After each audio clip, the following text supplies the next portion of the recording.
সবাইকে জাফলং মায়াবী ঝর্ণা থেকে শুভেচ্ছা জানাচ্ছি।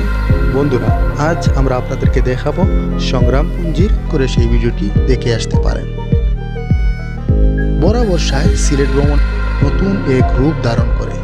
বন্ধুরা, আপনারা দেখছেন দূরে দেখা যাচ্ছে জাফলংয়ের সেই ঝুলন্ত ব্রিজ। জাফলং 0 পয়েন্ট হচ্ছে সামনে, নদীর এপারে আসলাম। বন্ধুরা, আপনারা দেখছেন পর্যটকে ভরপুর সিলেটের জাফলং, আর সবাই কিন্তু এসেছেন। কারো কাছে আবার খাসিয়া পুঞ্জি নামে পরিচিত এই সাইডটা।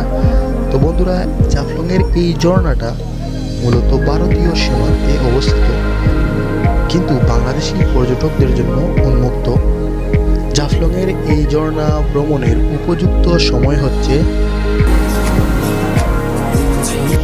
আর এই ঝর্ণার পানি যাওয়ার কারণে প্রত্যেকটা পাথর কিন্তু পিচ্ছিল থাকে, যার জন্য যখন আপনারা এই স্থানটি ভ্রমণ করবেন এবং উপরে ওঠার চেষ্টা করবেন, খুবই সাবধানতা এবং খুবই সাবধানভাবে উপরে উঠবেন, কারণ যে কোনো সময় পা পিছলে যে কোনো ধরনের দুর্ঘটনা ঘটতে পারে। আর অবশ্যই বেশি উপরে ওঠার চেষ্টা করবেন না, কারণ বড় বড় পাথর